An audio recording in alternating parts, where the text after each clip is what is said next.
Hello everyone, welcome to Nath পরিবার। আশা করি তোমরা সকলে ভালো আছো, আমিও ভালো আছি। দেখে নাও আজ আমি কোন রেসিপি তোমাদের সাথে শেয়ার করছি।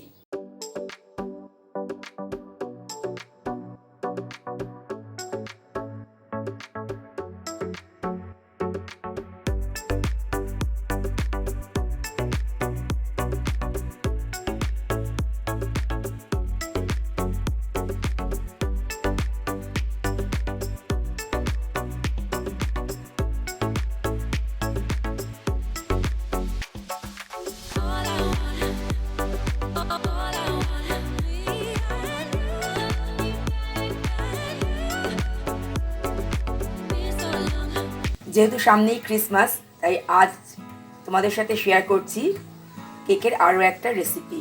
তবে আজ যে কেকটা আমি তৈরি করেছি সেটা কিন্তু একটু অন্যরকম। এটা তৈরি করেছি অরেঞ্জ জুস দিয়ে, আর সাথে রয়েছে বিভিন্ন রকমের ড্রাই ফ্রুটস।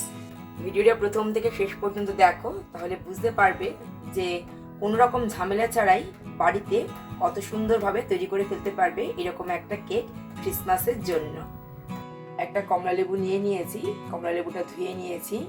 এবার কমলা লেবুর থেকে আমরা খোসা ছাড়িয়ে জাস্ট জুসটা নিয়ে নিচ্ছি। একটা কমলা লেবু থেকে এইটুকুই রস বেরিয়েছে। এবার এই রসটা আমরা একটা বাটির মধ্যে নিয়ে নিচ্ছি।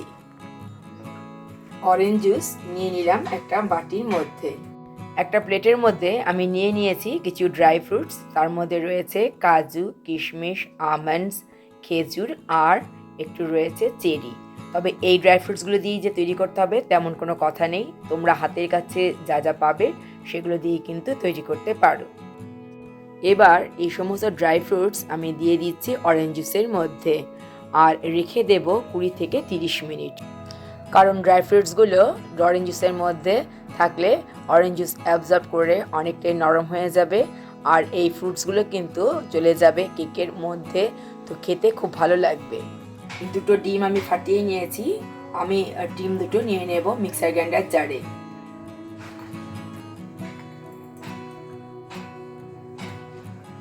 দিয়ে দিচ্ছি হাফ কাপ চিনি, দিয়ে দিচ্ছি 1/3 কাপ রিফাইন্ড অয়েল বা সাদা তেল।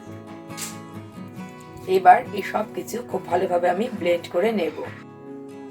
দেখতেই পাচ্ছ খুব ভালোভাবে ব্লেন্ড করা হয়ে গেছে। এবার এটা এক সাইডে রেখে দিচ্ছি। আমি মিক্সার গ্রাইন্ডার জারে ব্লেন্ড করে নিলাম। ইচ্ছে করলে তোমরা কিন্তু হাতেও তৈরি করতে পারো, কিংবা ইলেকট্রিক বিটার দিয়েও তৈরি করতে পারো।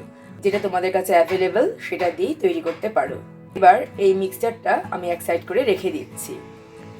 এবার একটা বাটির মধ্যে দেখো ছাঁকনি বসিয়ে দিয়েছি। তার মধ্যে আমি প্রথমে দিয়ে দিলাম 1 কাপ ময়দা। এরপরে আমি দেব আরও হাফ কাপ ময়দা। দিয়ে দিচ্ছি আরও হাফ কাপ ময়দা। দিয়ে দিচ্ছি 1 টিস্পুন বেকিং পাউডার, আরও একটু দেব, আরও হাফ টিস্পুন বেকিং পাউডার দিয়ে দিলাম। 1/4 টিস্পুন বেকিং সোডা। এবার সব কিছু খুব ভালোভাবে আমি চেলে নেব।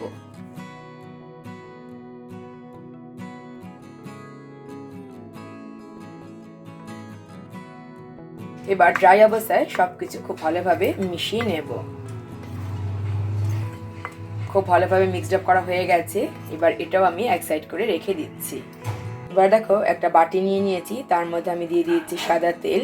সাদা তেলটা খুব ভালোভাবে বাটির মধ্যে মাখিয়ে নেব। খুব ভালোভাবে সাদা তেল আমি বাটির মধ্যে মাখিয়ে নিয়েছি। এবার আমি এর মধ্যে দিয়ে দেব বাটার পেপার। দিয়ে দিচ্ছি এর মধ্যে বাটার পেপার। তোমাদের হাতের কাছে যদি বাটার পেপার না থাকে তাহলে তোমরা ঘরে যে কাগজ থাকে সেটা দিয়েও কিন্তু করতে পারো, কোনো রকম অসুবিধা হবে না। আর যে পেপারই দাও না কেন তার উপরেও কিন্তু আবার আর একটু তেল দিয়ে দিতে হবে। এবার এই তেলটাও খুব ভালোভাবে মাখিয়ে নিতে হবে। কেক তৈরি করার জন্য বাটি কিন্তু সম্পূর্ণ রেডি। এবার এটাও এক সাইড করে রেখে দিচ্ছি। এবার আমরা কেকের ব্যাটারটা তৈরি করে নেব। আর একটু বড় মিক্সি জার নিয়ে নিয়েছি, তার মধ্যে প্রথমে আমি দিয়ে দিচ্ছি ব্লেন্ড করে রাখা ডিম, তেল আর চিনি। নেক্সট আমি এর মধ্যে অ্যাড করে দিচ্ছি ময়দা, বেকিং পাউডার আর বেকিং সোডার মিশ্রণ, আর দিয়ে দেব রুম টেম্পারেচার আনা দুধ। তবে দুধটা কিন্তু একবারে বেশি দেব না, ব্লেন্ড করে দেখব, যদি প্রয়োজন হয় তাহলেই দেব। এবার সবকিছু খুব ভালোভাবে ব্লেন্ড করে নিচ্ছি। খুব ভালোভাবে ব্লেন্ড করা হয়ে গেছে। এবার এটা আমি বাটির মধ্যে দিয়ে নিচ্ছি। খুব ভালোভাবে ব্লেন্ড করা হয়ে গেছে। এবার এর মধ্যে দিয়ে দিচ্ছি ভিজিয়ে রাখা সমস্ত ড্রাই ফ্রুট। খুব ভালোভাবে মিক্সড আপ করে নিতে হবে। এটা হাতেই মেশাতে হবে। এখন কিন্তু আর মিক্সিতে ঘোরানো যাবে না, তাহলে ড্রাই ফ্রুটসগুলো কিন্তু সমস্ত একদম পেস্ট হয়ে যাবে। তো হাতেই দেখো খুব সুন্দরভাবে আমি কিন্তু মিশিয়ে নিয়েছি। আর যে ব্যাটারের কনসিস্টেন্সিটা দেখতে পাচ্ছ ঠিক এইরকম হবে, একদম পারফেক্ট কেকের ব্যাটার। দিয়ে দিচ্ছি কেকের ব্যাটার বাটির মধ্যে। দেখতেই পাচ্ছ কত সুন্দর হয়েছে ব্যাটারের কনসিস্টেন্সি। ভালো করে একটু ট্যাপ করে নিতে হবে যেন কোনো ফাঁকা জায়গা না থাকে। উপরেও আমি ছড়িয়ে দিচ্ছি কিছু ড্রাই ফ্রুটস। এগুলো আমি গোটাই দিলাম আমন্ডস, কিশমিশ আর ক্র্যানবেরি। তবে এখানেও কিন্তু তোমরা নিজেদের পছন্দ অনুযায়ী ড্রাই ফ্রুটস দিয়ে সাজাতে পারো, আবার না দিলেও কিন্তু হবে। এদিকে দেখো একটা প্রেসার কুকার আমি প্রিহিটে বসিয়ে রেখেছিলাম 10 মিনিট ধরে। ভেতরে রয়েছে স্ট্যান্ড। এবার এর ভেতরে আমি বসিয়ে দিচ্ছি কেকের প্যান। প্রেসার কুকারের সিটিটা খুলে আমি দিয়ে দিচ্ছি একটা কাগজ, যাতে কোনো রকমের বাতাস না বাইরে বেরোতে পারে। গ্যাসের ফ্লেম রেখেছি লোতে। এখন 50 মিনিট আমি এভাবে বসিয়ে রাখবো। এখন আমি 50 মিনিট পরে তোমাদেরকে দেখাচ্ছি। দেখো কত সুন্দর হয়েছে, দেখতে পাচ্ছ কেকটা অপূর্ব। এবার একটা স্টিকের সাহায্যে আমি একটু চেক করে নেব যে ভেতরটা কাঁচা আছে কিনা।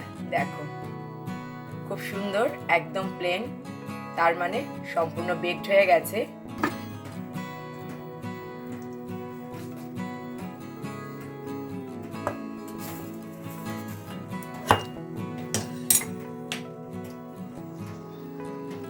একটু ঠান্ডা হলে তবে দেখবি নিচে থেকেই কিন্তু পাত্রের গা থেকে ছিঁড়ে যাবে।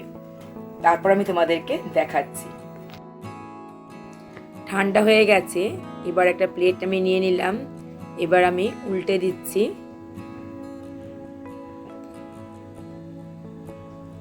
দেখতেই পারলে যে একদম কি সুন্দরভাবে ডিমোল্ড হয়ে গেল। দেখো এটা হলো পেছন দিকটা। এবার আমি উল্টে তোমাদেরকে সামনের দিকটা দেখাচ্ছি।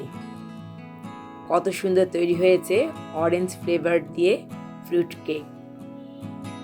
কোনো রকম সিনথেটিক ফুড বা আর্টিফিশিয়াল কালার কোনো কিছু ছাড়াই কিন্তু তৈরি হয়ে গেল অরেঞ্জ ফ্লেভার দিয়ে ফ্রুট কেক। এবার আমি যে বাটার পেপারটা দিয়েছিলাম সেটা খুলে ফেলছি।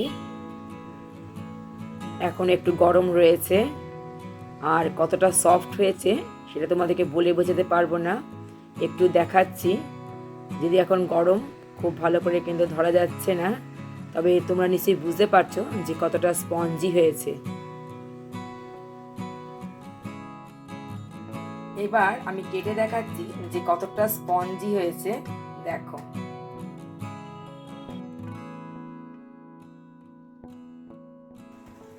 দেখে বুঝতেই পারছো এখনো কতটা গরম রয়েছে। দেখো আর কত সুন্দর হয়েছে, অপূর্ব। এখন গরম রয়েছে তাই অরেঞ্জ ফ্লেভারটা পাওয়া যাচ্ছে, আবার খাওয়ার সময়ও কিন্তু অরেঞ্জ ফ্লেভারটা পাওয়া যাবে। আর কতটা নরম হয়েছে সেটা তো তোমাদেরকে আগেই দেখালাম। তাহলে তোমরা দেখতেই পেলে কত সহজে বাড়িতেই বিনা ঝামেলায় তৈরি করা যায় কেক। ভিডিওটা প্রথম থেকে শেষ পর্যন্ত দেখার জন্য অসংখ্য ধন্যবাদ। আশা করি আজকের ভিডিওটা সকলেরই ভালো লেগেছে। তাহলে আজ এই পর্যন্তই, দেখা হবে তোমাদের সাথে আবার নেক্সট ভিডিওতে। ততক্ষণ পর্যন্ত তোমরা সকলে ভালো থেকো। টাটা।